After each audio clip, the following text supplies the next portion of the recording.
All right, today we are with Mr. Gerald Augustus. Mr. Augustus is, to me, he's the greatest mind in Loudon County Civil War history. And I got to know him a few years ago when Emily and I came to do an interview with he and his wife down here in his basement. And so I learned that he has almost completed a second book. But before we talk about that, we're going to talk about the first book. Would you show them?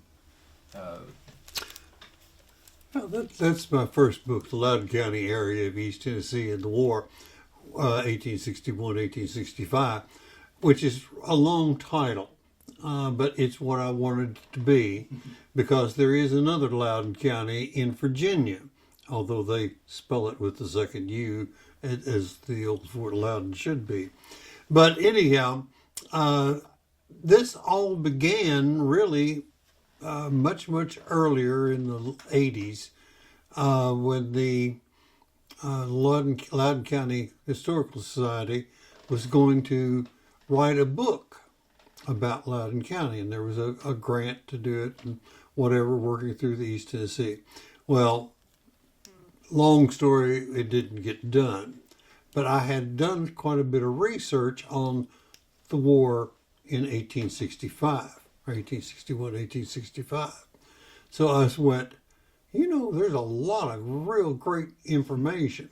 And I'd already done a lot of research because I'm not originally from Loudon, Tennessee.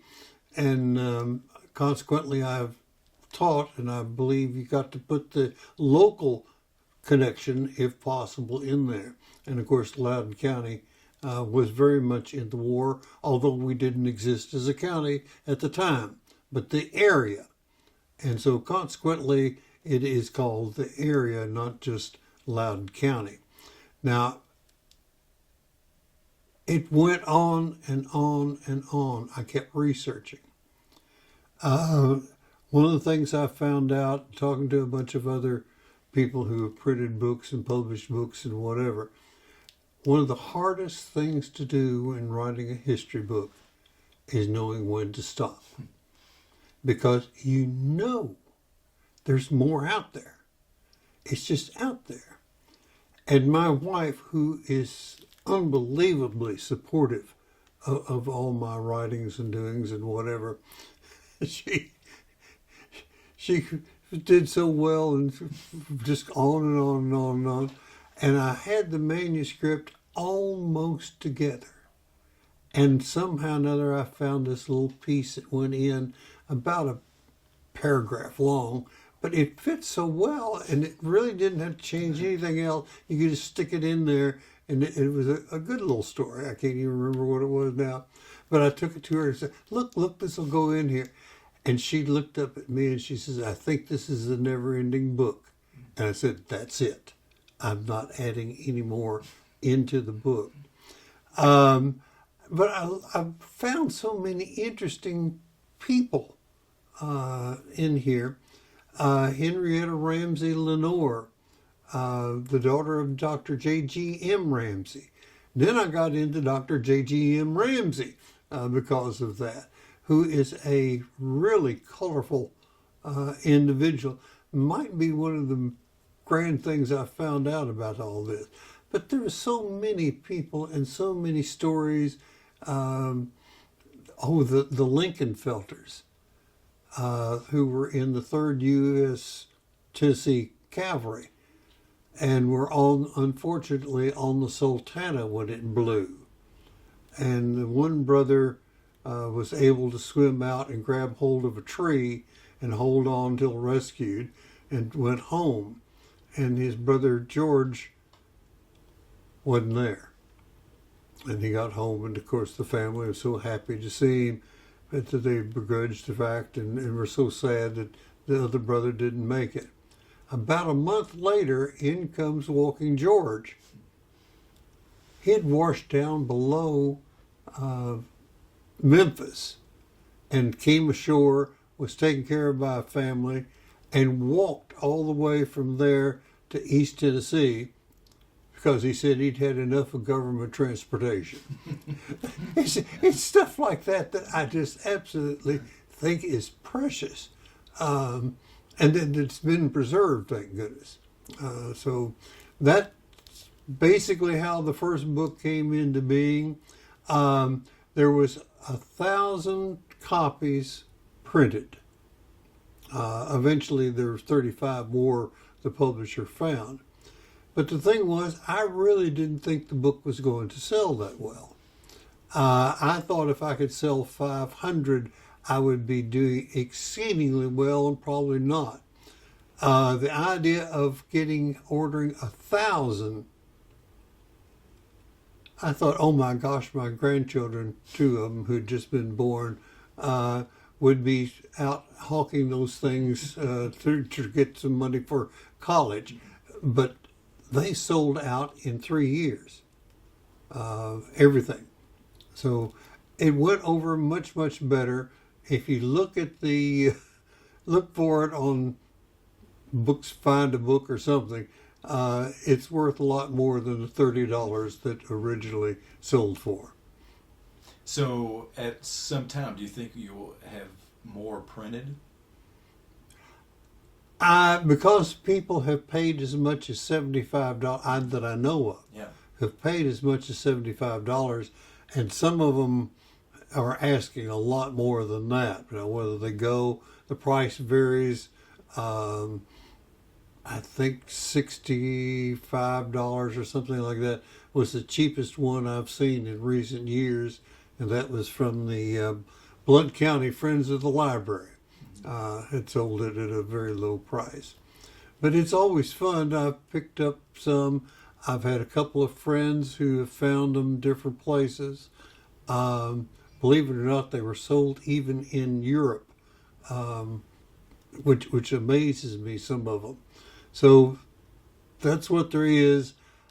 I feel almost like I'm doing those people who paid so much for it a disservice. Okay. So I don't really plan on doing it, okay. Which I know there is a demand for it. Mm-hmm. That's a good thing. You mentioned one story, the Ramsey story. Give me a good story in the book about the Lenoir City area, Lenoir City itself, Lenoir Station. Oh, I guess that would be, it's not a happy story. It's an interesting story. Henrietta Ramsey Lenoir, the daughter of Dr. J.G.M. Ramsey, the wife of Dr. Benjamin Lenoir. I said Ramsey, I think, before. Hope I got it right. Anyhow, she had 2 sons. The husband was arrested and was being held in jail in Knoxville in October of 1863.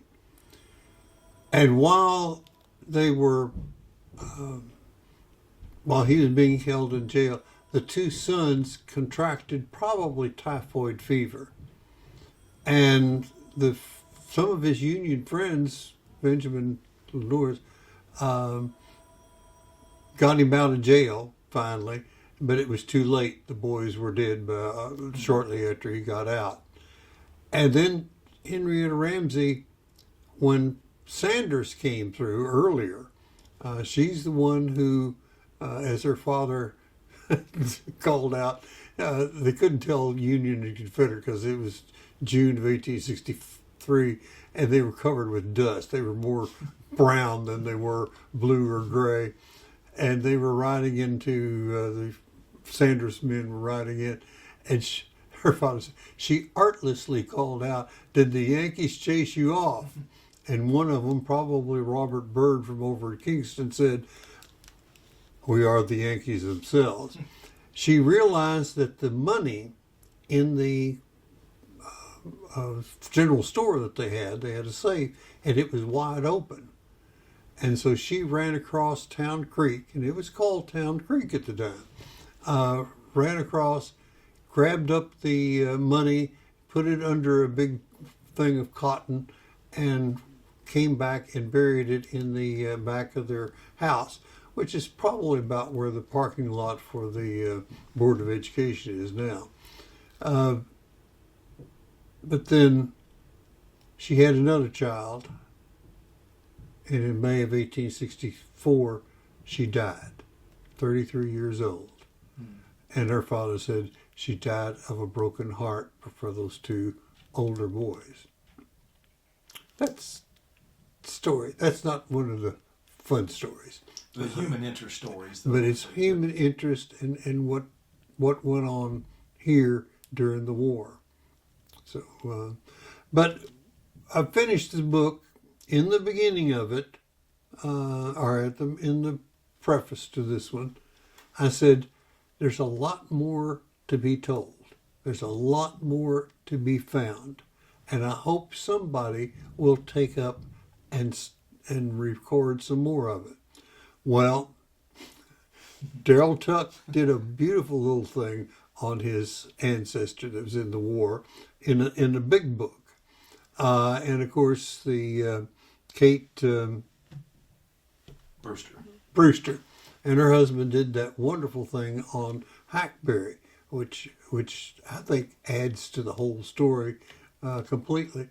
But there's still more out there. But anyhow, I finally have put together the new book, which is coming out hopefully this year. I missed my publisher. I'm proud to say my publisher is one of my former students. All of them didn't go to prison. Some of them actually succeeded. But anyhow, it's going to be coming out this year. Put the book down. And some of the stories I've found over the years. It's not quite the same format as the earlier book, which was a narrative. It flowed sort of. This is a bunch of individual articles. And it's being called, at least tentatively at this time, the publisher and I have to work that one out, but tentatively it's going to be the Loudon County in the War, 1861, 1865, a supplement to, and then the big long name. So in that one, it's just a bunch of just, to me, neat stories. And it's got a little something for everybody as far as I'm concerned. If you want a good love story, it's in there with the Lenore family from down at Loudon. There's also one of my favorite stories, you talk about favorite ones that you just love, is a young girl, Lizzie Abbott, who's 16 years old in 1861. And she's writing to her friend in Middle Tennessee, who she had been in school with. And her little friend evidently lived in the town or near, this is northwest of Nashville. And some of it is asking about her teachers and whatever. But with all the turmoil going on in June, her father didn't send her back. And her father was a well-to-do farmer here in Tennessee, near Lenore's, owned 13 slaves. She's the oldest. She has a little brother who's, I can now remember, 4 or 5 years old. But she's writing to her friend, and she's telling about the Baptist church is going to expel our church, some of their members, because they're Confederates. Talks about when the election's held, that some of the union backers showed up all armed, expecting some big fight, which never occurred. And she talks about some of her relatives who are going off to war. It's just fascinating. But the part I like best is she's talking about, she said to her friend, "Don't you wish we could go and fight?" And she said, And I love the way she did it. And this is a very well-educated young lady.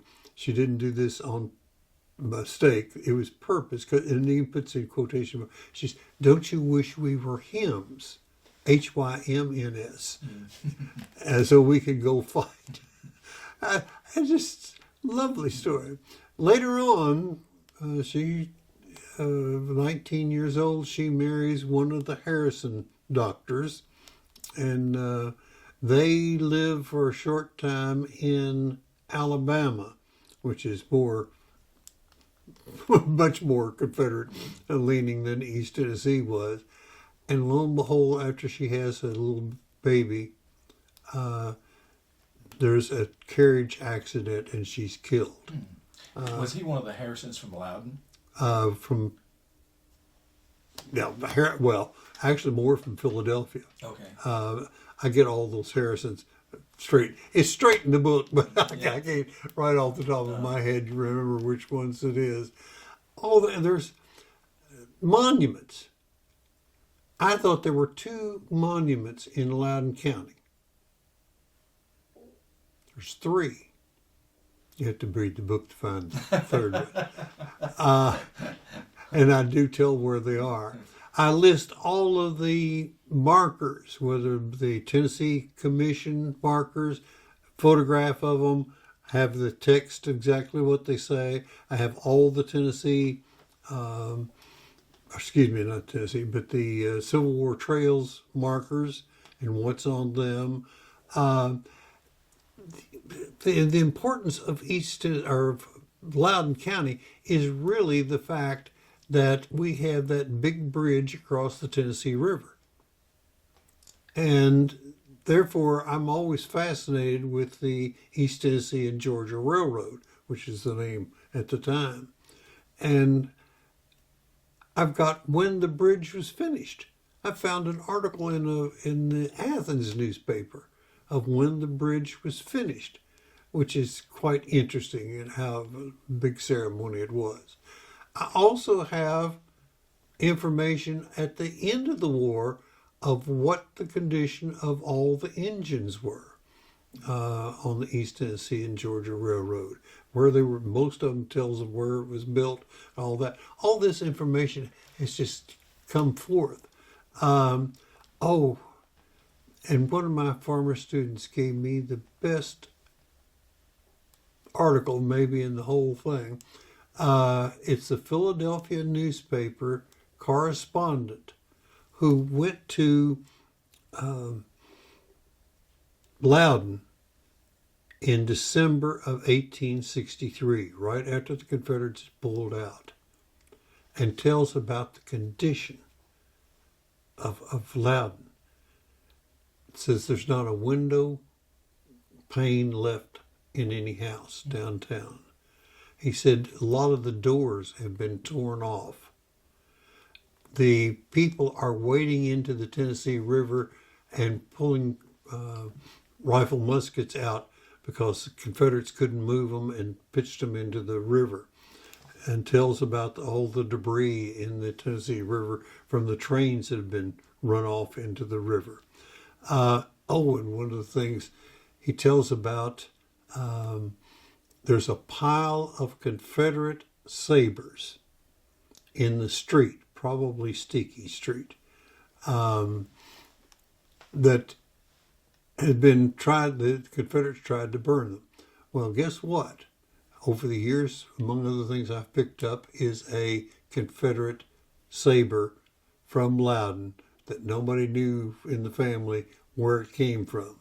And I can't prove it, but I just know as well as anything that's from that pile where the Confederates had tried to destroy them.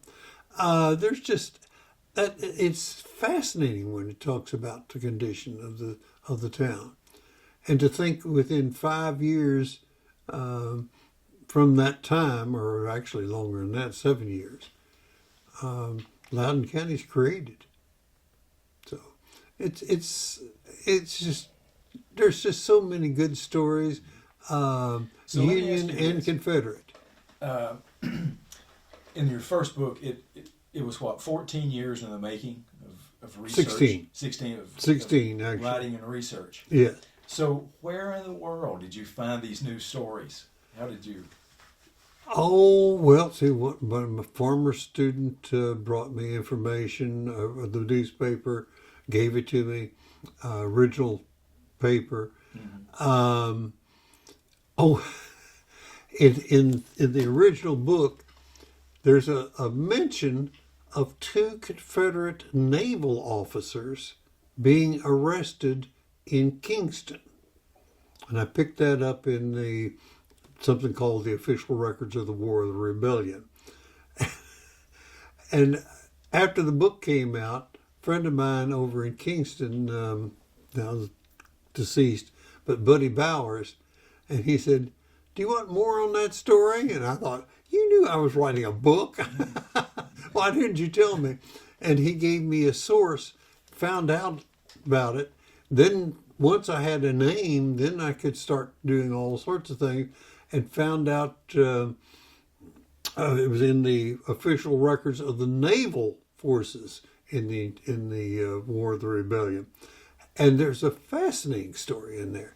And I call it, there's a little chapter, and it's called The Confederate Navy Attacks East Tennessee. And they put in a big, if you understand what a yawl is, I don't quite, but it's a large boat. But they put it in Abington, Virginia, and we're going to float it down and destroy the bridges at Strawberry Plains. They were going to destroy them in Knoxville. They were going to get the big bridge here at Loudon. They forgot some things. Way up on the on the Holston River, there's mills. They went over dams. They went through fish traps, which were big, huge stone piled up so that it went through sort of fast thing. They stopped one night. This is February, by the way, of 1865. And they stopped one night, tied their boat up, and went up on the land to sleep. And the river went up, and the boat couldn't go up because of the branches, and destroyed nearly all of their fire-making equipment and whatever. And by the time they got to Strawberry Plains, all they wanted to do was get to Confederate lines. And they floated down, almost caught at Loudon, or excuse me, at Loudon too, but also at Knoxville. And finally they got down to just below Kingston. And the two officers, naval officers, go in trying to find some food and some help. And evidently they contacted somebody before they got there, because one of the local Unionists who owned where they landed noticed all these, as he called them, secessionist women running around. And he sort of suspected, and he went out and he could hear these men talking. And he realized that they were Confederates.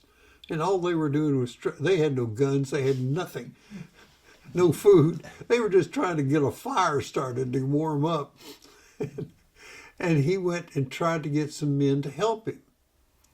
And he ended up, I think it was 5 or 6 men, one of them a 15-year-old boy, and they surrounded the Confederates, which were, 10, 12 of them, and convinced them that they had a large force out there, and they surrendered, which, whatever.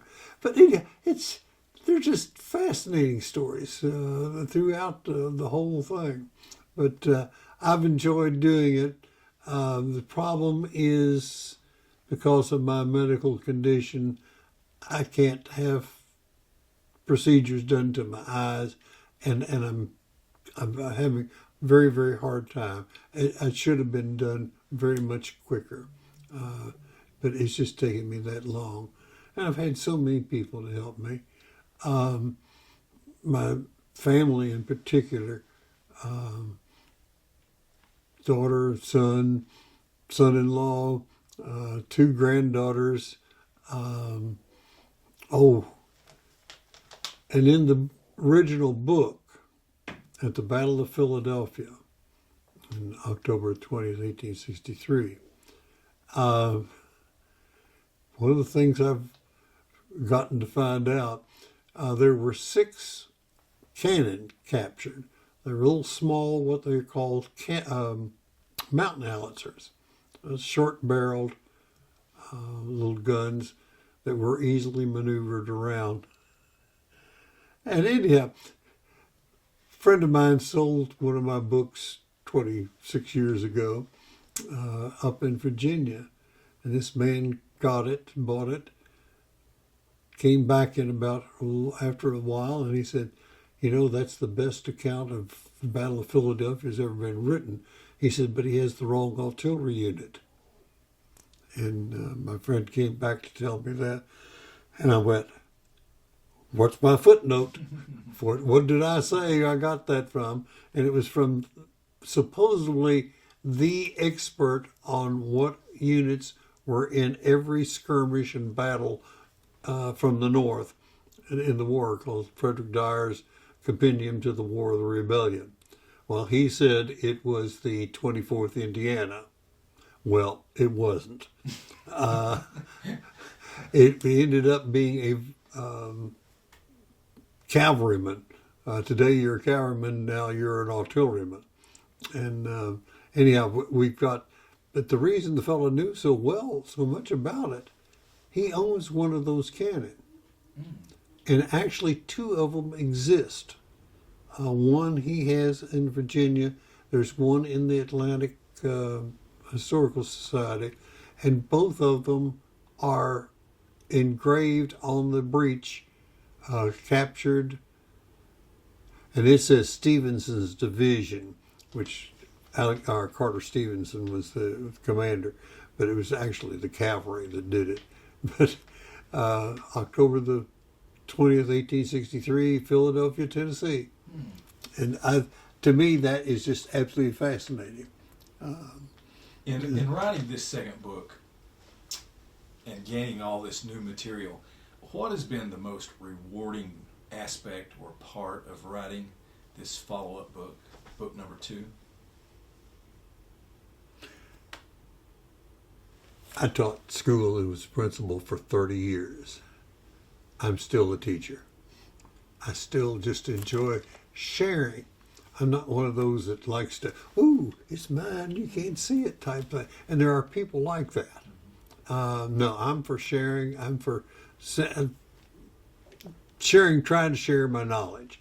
I'm trying to keep alive history. That's what I'm doing. Well, I can. I just wish I'd been around earlier and started earlier. And but so much has come. I've even found stuff on the internet, which I really don't like. But anyhow, it's and in interesting letters. 2 of them are in a book, and I have a 3rd one personally. Own it. So it's all that kind of thing. If I wasn't in the condition that I'm in, there's one story that has nothing to do with Loudon County at all. It's down at Chattanooga in October of 1863, after the Battle of Chickamauga, before the Union forces come. And the 1st Wisconsin Heavy Artillery is in Little Fort in Lookout Valley. I hope you don't mind me just telling it. This is one of my favorite stories. Yeah. And they're there with a no man's land between themselves and the Confederates. And this little toddler, that's the way she's described, toddler is walking towards their lines from the Confederate lines. And one of the men said, she's going to get hurt. And he jumps over and runs out and grabs her and pulls her back in. And they have her. And they said, little kid, they hadn't seen any kids or anything in a long time. They were just passing her around. She was just talking. And they said, where do you belong? Uncle Jim. And she'd point out towards the Confederate lines. Well, somebody had a necklace they had picked up, or bought or picked up along the line. They put that on her. Some of them had some ribbons, and they pinned those on her, and they gave her a scarf. Somebody had a scarf, and one of the soldiers said, "Well, we're going to have to take her back," and said, "We know those Confederates. They don't ever have any coffee." He said, "I'll give them part of my coffee," and so they get ready to start, and lo and behold, here comes 3 Confederates from the Confederate side, waving a white flag, and they put a handkerchief on a on a ramrod, and they go out and meet. And there was Uncle Jim looking for his niece. We never knew her name, never given. And he said, "What in heaven's name are you doing with a child out here?" And he said, "Well, his brother had been wounded at Chickamauga, and the wife and baby came up to take care of him. Well, he died. She got some sort of disease and died. And he was left with his little niece." And he said, "I'm trying to get a furlough to take her back to our people." And I love this part. "I sure hope I get a furlough soon so I don't have to shoot at you fellas." And they parted. They parted ways. Now that. Yeah. Well, in your study of the Civil War, I'm sure you have looked at a lot of generals on the North and the South. But if you had to be pinned down, if I said, who's your favorite Confederate general and Union general, who would you say and why? That's easier than some things you ask.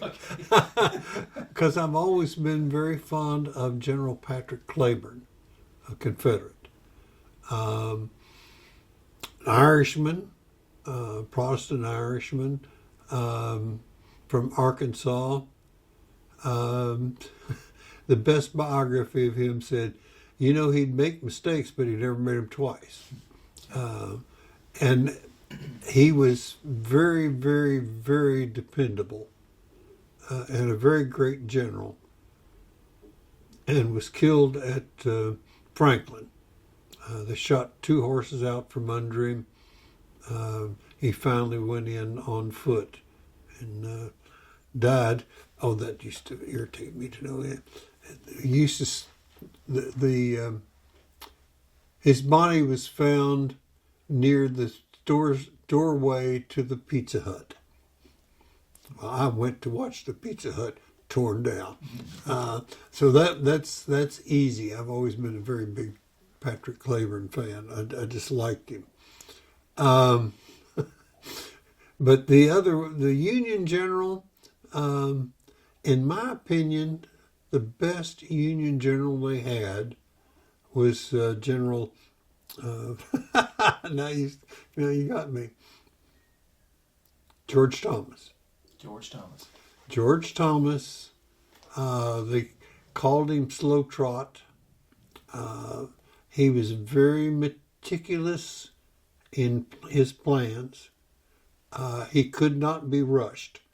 I don't care what you did, what you threatened, or anything else. He would do it when he was ready to do it. And he never really got the fame that, say, Grant or Sherman did. He had and that's another thing I admire about him. He was a Virginian.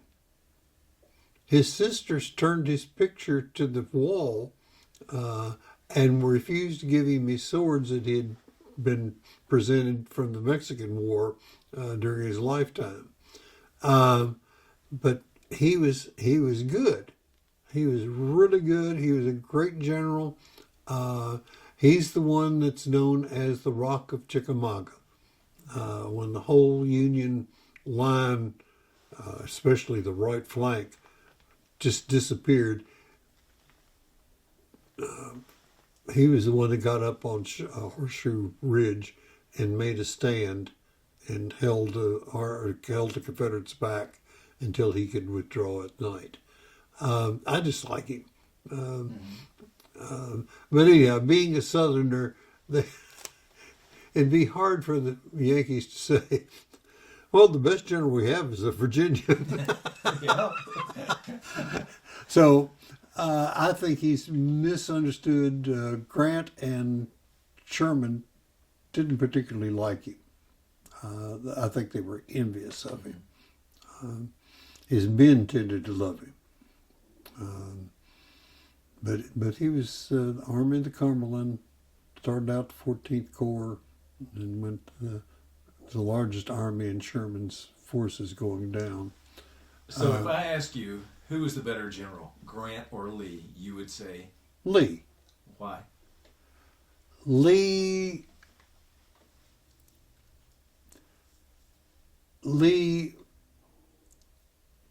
I'm trying to think of the word exactly that I want. Lee cared more for his men, if nothing else. He was not averse to attacking, but if he knew it was going to be a slaughter with no gain, he wouldn't do it. Grant, especially at Cold Harbor, I guess is the worst case. Grant just sent men in with no chance, as far as I'm concerned, as far as Confederates were concerned, and as far as a lot of the men were concerned before they went in. Grant had the material, had the men to do things, and had the backing of the government to do them. Now, I'd say Lee was the better general. Strategy, and he was a risk taker several times. Did some things that could have easily gone against him. Think about it. He was able to hold the Union Army, the main Union armies, off for 4 years. Grant, I'm not saying Grant was bad. I don't like the way Grant wasted men. Okay. That's the big thing. I think about those men. They're not just numbers. They're people. What is something that people from Loudon County should know about local Civil War history that they don't know?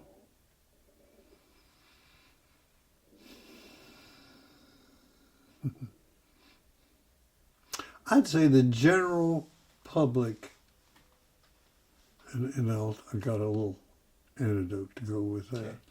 It's not necessarily Loudon, but I'd say most people in Loudon County think all the people here were Confederate, and the majority of the people were definitely Unionist. Right. Steve Steve Cottrell, that used to be the head of the McClung collection, told me one time, he said some woman, and he didn't say it was from Loudon County, but it was from this area, close, and she wanted to join the United Daughters of the Confederacy, and went to look up her ancestor, and she couldn't find him in the Confederate Army. And Steve said, "Oh, have you tried the Union Army?" "Oh no, he wouldn't be there." He said, "Well, let's look." And sure enough, and she said, "Well, what did you go and do that for?" That's good. I mean, that's the typical. I used to get calls before my first book came out, which I have fairly decent rosters. But I used to get calls all the time. Can you tell me what unit my ancestor was in? And they would give me a name. Thank goodness not too many John Smiths. But names usually, and I could track them down, but they would invariably think they were Confederate. Oh, And you'd get to it, and I'm sorry. That's not. He was a Unionist. Yeah. Did it surprise you when you got the number of slaves in what is now Loudon County? Did it surprise you Loudon County had that many slaves, or the very opposite? I just took it to be. Okay. I really wasn't surprised or disappointed or anything else. I guess I was a little surprised at the number of slaves that would make a plantation. I mean, the rule back then and as now, a plantation, you had to have some property and you had to have at least 20 slaves. And then you were a plantation. Otherwise, you were a farm. Okay. Okay. And there were a few more of those plantations here, all along the river, I think. Yeah, and there were a little bit more of that than I would have suspected before. Okay. And I did not do that. That was Ray Alexander's, bless her heart, Yeah. did that. It's like so many of those Southern Claims Commission. Now I've got books on it. There's you can get different ones if you know the names and then wherever it is, everything else.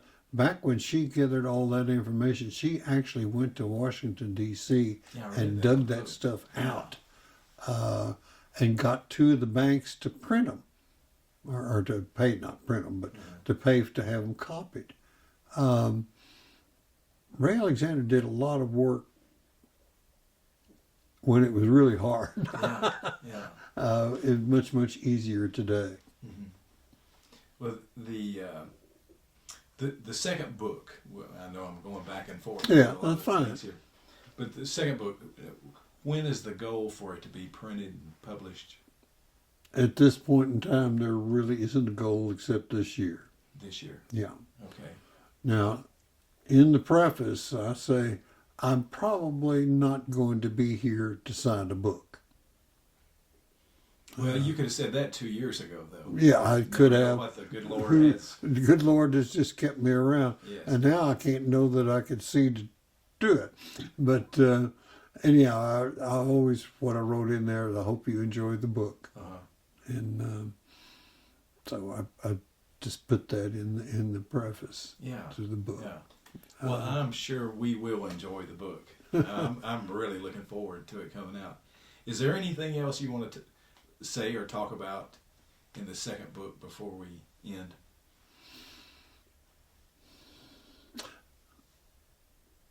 Oh, forgive me for the John Jefferson Blair diary. I could not find, and whether it even exists, the original diary. Tennessee Archives, East Tennessee Historical Society, Chattanooga, all they have is a very, very poorly done typescript with a person who types like me, but now we have these wonderful computers that we can change it. Mm-hmm. But they had a typewriter and did it. And they could not read that old writing, which I'll be the first to admit is not always the easiest. So there's some people I would love to identify, and I have footnoted the thing is up one side and down the other about who these people are. But it's a fascinating thing. I quoted a little bit in the first book, but I decided, that whole thing needs to be published. But that's it. That's it. Well, since you are not going to be able to make it to the meeting will come to you, I guess. Do you have anything to say about the Loudon County Historical Society? Any? I think it's been wonderful. I wish it would have more of a research and a way to preserve all of this stuff someplace. That would be my goal, and I hoped. And I'm one of the original founders. Joe Spence and I were, I guess, the only ones left. About what year was that? Do you remember? 1985 or 6. Okay. I can't quite remember. But one of the reasons for creating it was the East Tennessee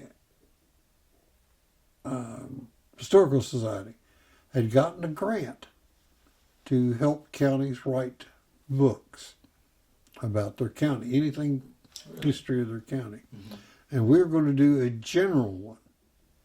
And as I say, I had done quite a bit of work on the Civil War of actually writing it down. Oh my gosh, I've learned so much more since then. It's like when I wrote the original Loudon County book, I was thinking, and I decided no, I'd already done enough. I decided I really seriously thought about doing the Battle of Campbell Station, and decided nope, that we're going to do it. So then much later on, with a lot of encouragement, I did write it. And you've got to be encouraged, and you've got to be in the right frame of mind to write, in my opinion, or at least me. I have to get into the right frame. Mm-hmm. And with this new book that's coming out, I'll be quite truthful. Instead of working straight through it, I've done a lot of other research and other things along the way in between. And, if you're going to live forever, it doesn't matter. You can write it later. It's when they told me that I had practically no time. And I appreciate so much you offering to try to work on it. Thank goodness you didn't have to. Because I found out it was... People would be really disappointed if I had. No, I don't know about that, but it would have been a lot more. But anywho, that was the thing that spurred me on to write it. Mm-hmm. And as I say, yeah, there's still more. I know there's more. Yeah. And somebody just needs to find it.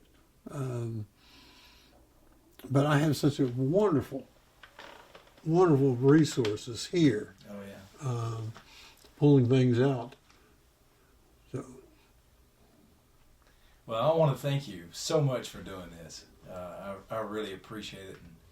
And I know the people watching this will appreciate it and love it as well.